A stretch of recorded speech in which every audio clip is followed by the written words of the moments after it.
You're welcome to the Gavel. I'm Linda Akibe. 2 weeks ago, President Buhari approved the release of intervention funds for states.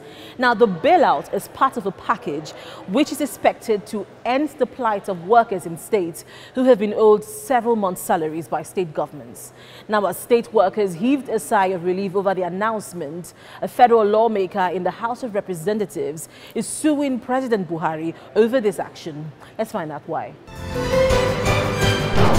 A member of the House of Representatives, Igariwe Onwe, has taken President Muhammadu Buhari before an Abuja Federal High Court, seeking a declaration that the bailout he granted to states is unconstitutional, null and void. President Muhammadu Buhari had recently approved a 400 billion naira bailout package to enable states pay salaries to their workers. Representative Onwe, who represents Afikpo North and South Federal Constituency, is seeking, among other things, to establish whether the president can, by way of fiat, issue a lawful directive to the 3rd, 4th, 5th and 6th defendants to appropriate, distribute, allocate and disburse public revenue from the distributable pool account to the federal, state and local governments without prescription from the National Assembly. Joined in the suit alongside President Buhari are the Attorney General of the Federation and Minister for Justice, the Federal Ministry of Finance, the Revenue Mobilization, Allocation and Fiscal Commission, as well as the Accountant General of the Federation and Auditor General of the Federation. Federal government granted aid, what they call grants in aid, involving billions of naira to states and local governments across the country. In as much as we sympathize with the financial situation of the states, in as much as we sympathize with the consequences of the financial situation they have found themselves, where many of them cannot pay salaries, yet we feel that Mr. President cannot sacrifice political expediency on the altar of constitutionalism. That is what I feel as a member of this 8th National Assembly. We have gone to court to challenge what we think is an arbitrary act of the federal government. We feel that the power of appropriation rests solely with the National Assembly. We feel that the power of determining which state gets what at any point in time is not anything the federal government can entertain or engage on its own without recourse to the National Assembly. To do so would be for the federal government to act in a cavalier or perfunctory manner.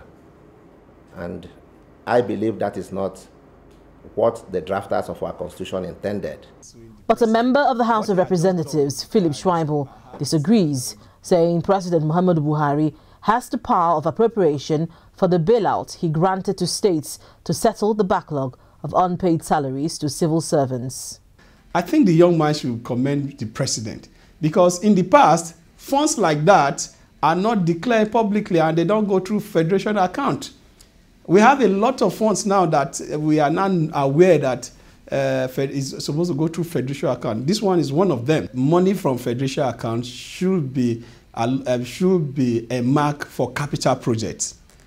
Any money from the oil sector or any money from the federation account has to do with our collective heritage and our collective natural resources. Such money should be for capital projects, both at the federal and the state. The debate on whether or not fuel subsidy should remain or be scrapped has been on for years. This issue is at the forefront of discussions between the Speaker of the House of Representatives and officials from the Independent Marketers Association of Nigeria, IPMAN. As debate over the removal or non-removal of fuel subsidy continues in and outside the country, the Speaker of the House of Representatives, Yakubu Dogara, has explained that an amendment to the Price Control Act, either by its board or by the National Assembly, is the only lawful way to remove fuel subsidy. Speaking when he received the National Executive of the Independent Petroleum Marketers Association of Nigeria, IPMAN, the Speaker explained that Section 4 of the PCA outlines regulating or controlling the prices of products that are listed in the first schedule of the Act, among them petroleum products. Speaker Dogara added that for any discourse on the matter to be meaningful, pressure has to be put on the Executive to constitute the board, whose members, as prescribed by the Act, the board can then decide to remove petroleum products from the list. Now, I have had this discussion in so many quarters, but as a legislator, I can tell you there's something about the aspect of our laws that we're not looking at. There's the Price Control Act.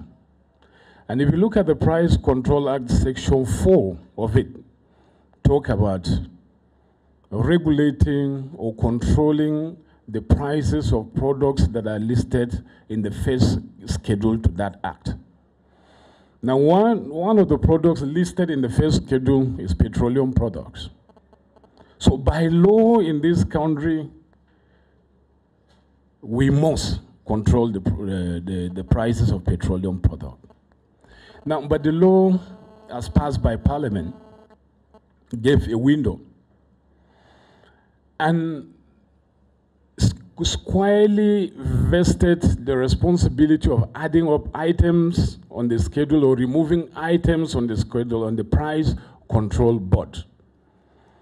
But I'm not sure we have that board in place. So for any discussions there to be meaningful, we have to put pressure on the Executive. It's not legislative work to constitute a board. The board has to be put in place in line with the provision of that law. That law clearly stipulates who are the members of the board. And so as soon as the board is constituted, they can now decide to either completely remove petroleum products from the schedule to the Act, and that way subsidy is gone. But in the absence of that, the only other alternative is that the National Assembly amends that law by removing petroleum products as one of the items in the schedule to the Act, or repealing the law altogether. These, to me, are the only two avenues through which a subsidy can lawfully be removed. The national president of IPMAN, Mr. Chinedu Okoronkwo, at the meeting said the short-term solution offered by the association to the fuel scarcity is crude swap for refined products, which he said would be at no cost to the government. Mr. Speaker, it will interest you also to know that currently we have started the importation of AGO because that one is free, and we have a cargo. We're expecting the first one has come and the second one is also coming. And we believe we have the capacity to bring in this product here in this country without any subsidy element. By this I mean this swap, or you can call it barter, we have the capacity because our offshore refineries with this water carbon field are willing, and they have also put in their letter. I think we'll bring it to you, sir, so that you will see. The other time they wrote a letter to Central Bank of their intention to bring in over $4 billion on the project. We believe our relationship with the National Assembly will also make things easier for us, especially in terms of licensing, every other thing that will be required in making this happen. You will agree with me with the advent of shale oil in the whole world now.